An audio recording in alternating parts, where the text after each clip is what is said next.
आज हम जानेंगे कि संज्ञा किसे कहते हैं और संज्ञा के कुल कितने भेद होते हैं। संज्ञा दो शब्दों से मिलकर बना हुआ होता है, सम प्लस ज्ञा, जिसका अर्थ होता है ठीक ज्ञान कराने वाला।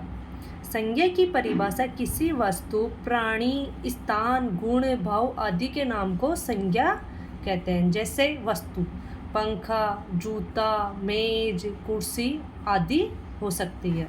प्राणी के आधार पर गाय, चूहा, बिल्ली, शेर आदि हो सकती है। स्थान के आधार पर दिल्ली, भारत, अजमेर, कई शहर हो सकते हैं। स्थान के आधार पर गुण, भाव, बचपन, क्रोध, मिठास, बुढ़ापा, जवानी आदि हो सकते हैं। संज्ञा के कुल 5 भेद माने जाते हैं, जैसे कि जातिवाचक, व्यक्तिवाचक, भाववाचक, समूहवाचक, द्रव्यवाचक।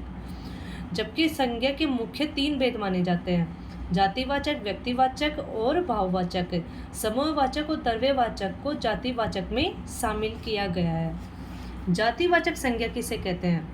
जातिवाचक संज्ञा संपूर्ण जाति, वर्ग, समुदाय का बोध कराती हो, जिसकी संपूर्ण जाति हो, जैसे कि नगर की, पशु, छात्र, फल, फूल, सब्जी, माता, मंत्री, पंडित, जुलाहा, अध्यापक, कवि, लेखक, पुस्तक, मनुष्य, जन, बहिन, बेटा, पहाड़, स्त्री, क्षत्रिय, प्रभु, वीर, विद्वान, चोर, शिशु, ठग, सेना, दल, कुंज, कक्षा, भीड़, सोना, दूध, पानी, घी, तेल आदि।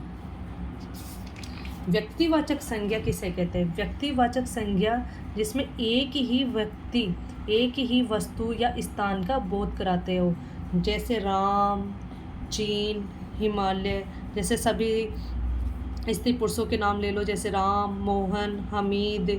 जैसे दिशाओं के नाम पूर्व, पश्चिम, नेत्र, आग्नेय आदि। जैसे देशों के नाम ले लो, भारत, चीन, जापान, श्रीलंका आदि। जैसे नदियों के नाम गंगा, यमुना, कावेरी, घाघरा आदि। जैसे सागरों के नाम अरब सागर, हिंद महासागर आदि। पर्वतों के नाम हिमालय, सतपुड़ा, अरावली। नगरों के नाम मथुरा, आगरा, दिल्ली, अजमेर। समाज पत्रों के नाम राजस्थान पत्रिका, भास्कर। पुस्तकों के नाम रामायण, मेघदूत, साकेत आदि।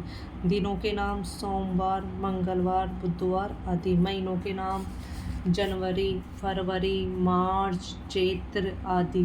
ग्रह नक्षत्रों के नाम पृथ्वी, सूर्य, चंद्रमा, मंगल आदि। जैसे त्योहारों के नाम ले लो, जैसे किसी का त्यौहार होली, दीपावली, ईद आदि।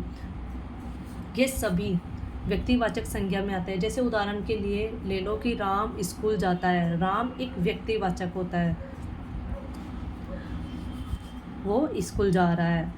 ठीक उसी प्रकार भाववाचक संज्ञा किसे कहते हैं? जिसमें किसी व्यक्ति, वस्तु, स्थान के गुण, दोष, धर्म, अवस्था का बोध हो, जैसे सुंदरता, मिठास, भय। जैसे जातिवाचक संज्ञा से ही कई भाववाचक संज्ञा बनते हैं, जैसे स्त्री का स्त्रीत्व, क्षत्रिय का क्षत्रियत्व, वीर का वीरता, देव का देवत्व, व्यक्ति का व्यक्तित्व, प्रभु का प्रभुता, पशु का पशुता।